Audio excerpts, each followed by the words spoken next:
Partido no terminaba con un silbato, terminaba cuando los hombres que habían salido a pescar regresaban a la aldea al atardecer.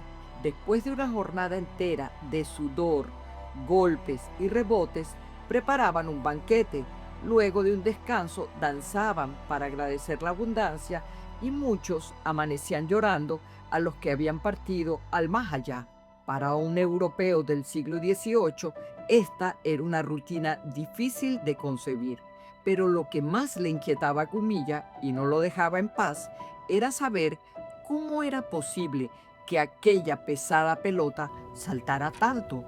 La tomó entre sus manos, notó que no era de cuero relleno, como las que él conocía de España, era una resina de árbol. Él la llama en su crónica caucho.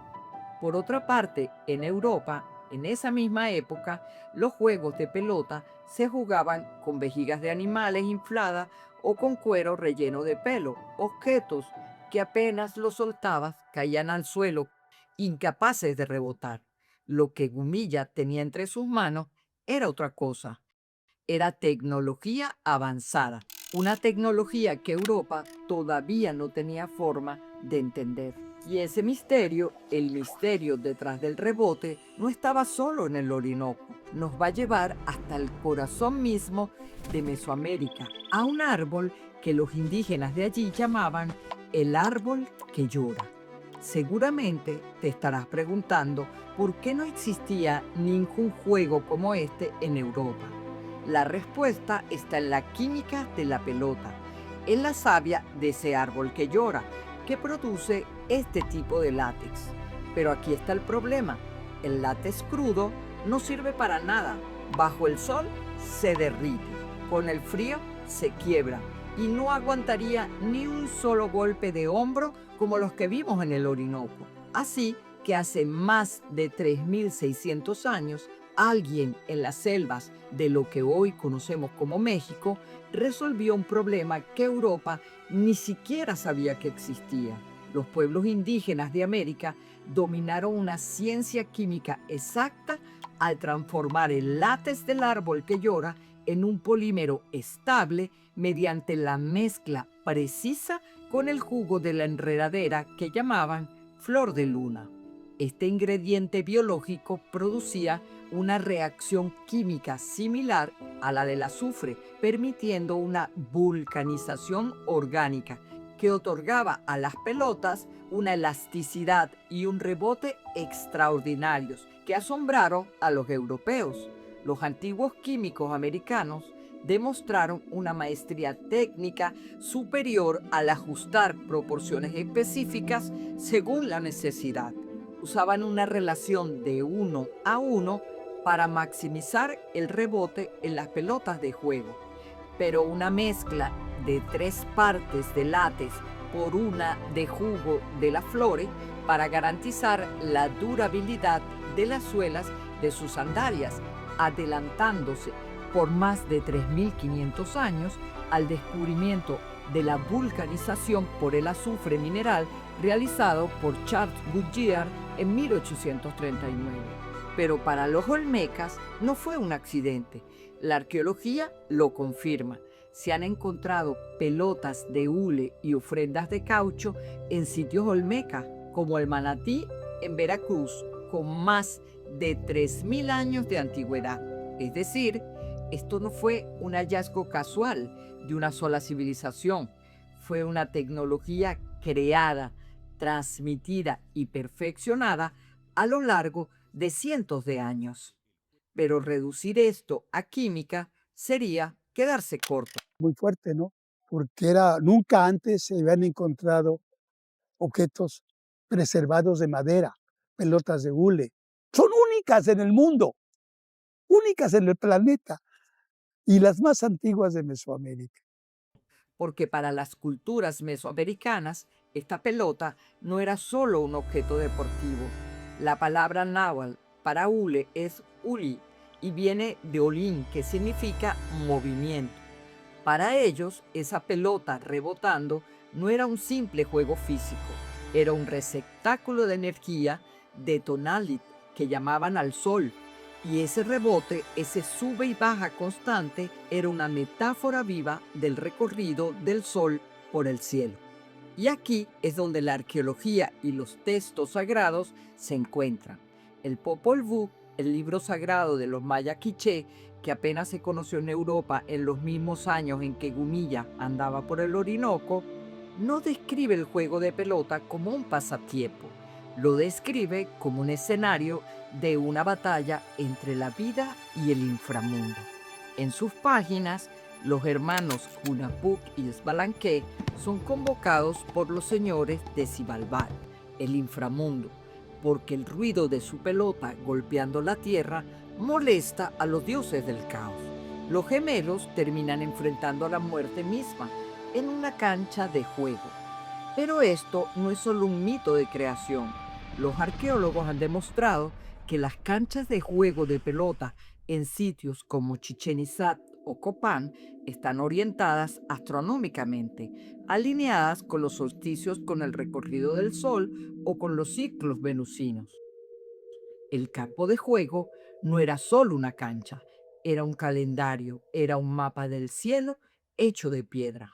Jugar entonces no era solo competir, era mantener el equilibrio del universo en movimiento, lo cual contrasta mucho con lo que vemos en el fútbol actual, donde lo que priva es la ganancia económica y obtener un trofeo.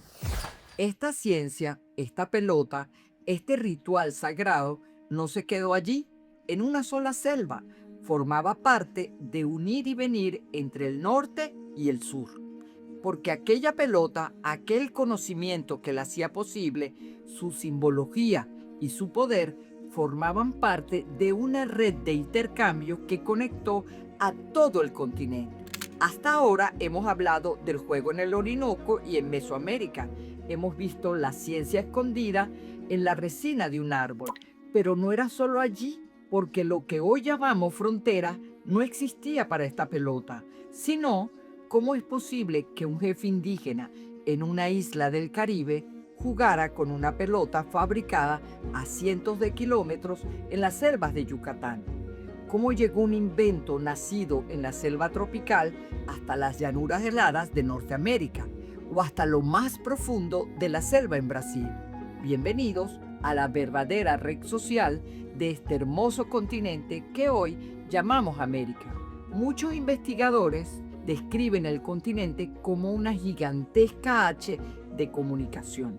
Rutas que bajaban por los Andes, que cruzaban el Amazonas y que atravesaban el Caribe. Y en el centro de todo ese tráfico humano siempre había, entre otras muchas cosas, una pelota rebotando. Desde el Orinoco subamos miles de kilómetros al norte, a lo que hoy es Illinois, en los Estados Unidos. Allí se levantaba Cahokia, de la que ya hemos hablado en otro video, y que en su apogeo llegó a ser una metrópolis más grande que Londres en esa misma época. Los constructores de esos túmulos no eran solo ingenieros y astrónomos extraordinarios. ¿Jugaban igual que los mayas o los otomacos? No exactamente. Tenían su propia variante, el chunquey, donde lanzaban palos hacia discos de piedra en movimiento, discos que rodaban. Pero las crónicas confirman algo notable. La influencia de los juegos de pelota mesoamericanos llegó hasta allá y con este y otros pueblos del norte compartíamos muchas cosas como los sistemas agrícolas, el culto al maíz y el respeto a la naturaleza. Y si vamos al Caribe, nos encontramos que allí el juego de pelota también era sagrado y que los taínos llamaban a sus canchas batey.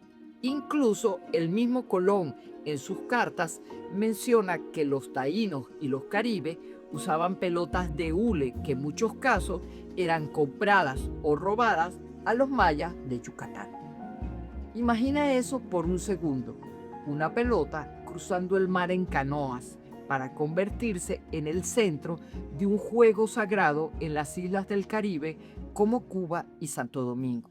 Para esas comunidades, ver ese rebote era ver magia pura, porque no siempre tenían acceso a los árboles necesarios para lograr esa vulcanización perfecta. Bajemos ahora al sur, al corazón de lo que hoy es Brasil y Paraguay. Allí, pueblos como los Aliti o Arití, en lengua y cultura araguar, y otros pueblos de la Amazonía jugaban modalidades que desafían la imaginación. Y si te dijera que usaban pelotas y no las golpeaban con el hombro, como los otomacos, las golpeaban con los pies, las piernas y las rodillas, con una habilidad que los propios misioneros describieron como increíble. Aquí, en el sur profundo de nuestra América, estamos viendo una de las raíces más antiguas de lo que hoy conocemos como el estilo brasileño de jugar al jogo bonito. Pero en ningún rincón de América esto era solo un juego, nunca fue solo un juego. En el norte servía para evitar guerra, se sustituían batallas reales por partidos de pelotas que decidían disputas de territorio. En el centro era una batalla cósmica entre la luz y la sombra. En el sur era una prueba de resistencia y de honor. Pero todos estaban conectados. Todos usaban la misma tecnología de Lule. Todos compartían el mismo latido. América no estaba dividida. Nos unía la tierra y el rebote de una esfera negra. Pero si este juego era tan poderoso, si estaba en todas partes, ¿qué pasó cuando chocó de frente con la mentalidad europea? ¿Por qué los conquistadores pasaron del asombro al miedo, a la represión y el ocultamiento? América ya nos ha mostrado un río, un árbol, un continente entero latiendo al mismo ritmo. Ahora les voy a llevar a un salón, uno solo, porque ahí, en ese salón, algo se rompe. Imaginemos, si este juego era tan perfecto, ¿por qué Europa no lo adoptó de inmediato? ¿Por qué en lugar de aplaudirlo, terminó prohibiéndolo? Te lo adelanto, no fue por la falta de asombro, fue por exceso de él. Estamos en el año 1528. El tiempo se detiene. Un salón de la corte española, techos altos, luz de vela, Hernán Cortés acaba de regresar de Tenochtitlán, convertido en héroe. Trae oro, trae plumas de quetzal, trae un tesoro del que aún se habla. Pero lo que hace que el emperador Carlos V se incline hacia adelante en su trono no es el oro. Es un grupo de jugadores tlaxcaltecas y una esfera negra que llevan entre las manos.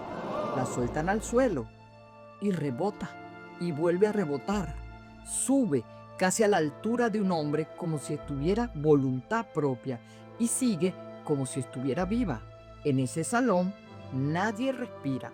Entre el público hay un pintor alemán que tiene el trabajo de registrar todo lo que ve en la corte y esa noche su carboncillo se mueve más rápido de lo normal. Escribe con su propia mano que esa pelota parece tener aire o azogue en su interior. Azogue, mercurio, la sustancia más misteriosa que un europeo del Renacimiento podía nombrar. ¿Por qué esa palabra y no otra?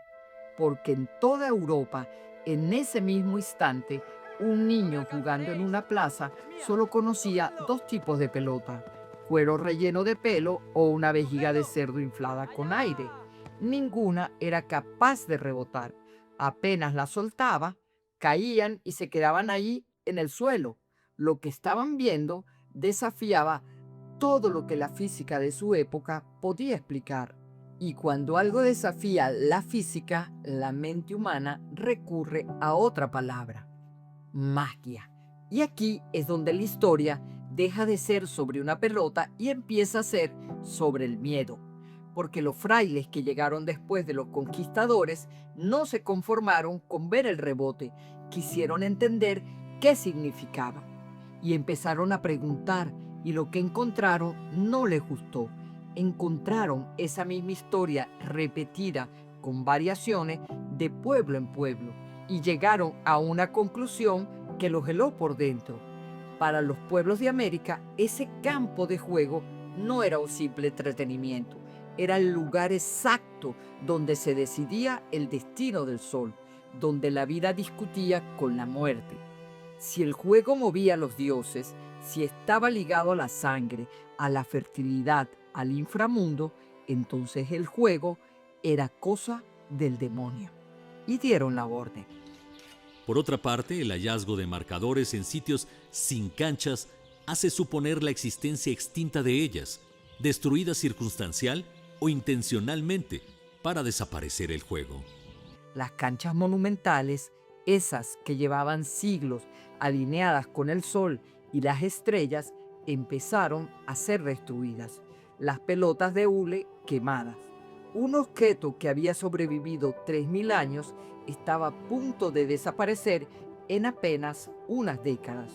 Pero no en todas partes lo lograron, porque se puede destruir una cancha, se puede quemar una pelota, pero la memoria obedece otras reglas. El juego no murió, se escondió, se replegó a las selvas más lejanas, a los pueblos donde ningún fraile llegaba con suficiente frecuencia.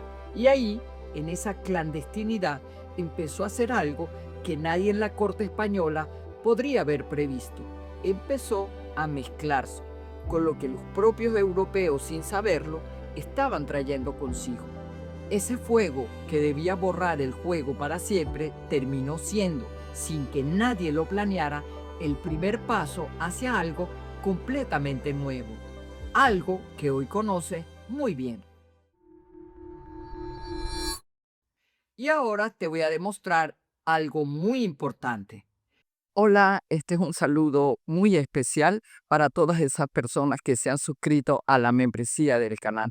Muchas gracias y que sean bienvenidos.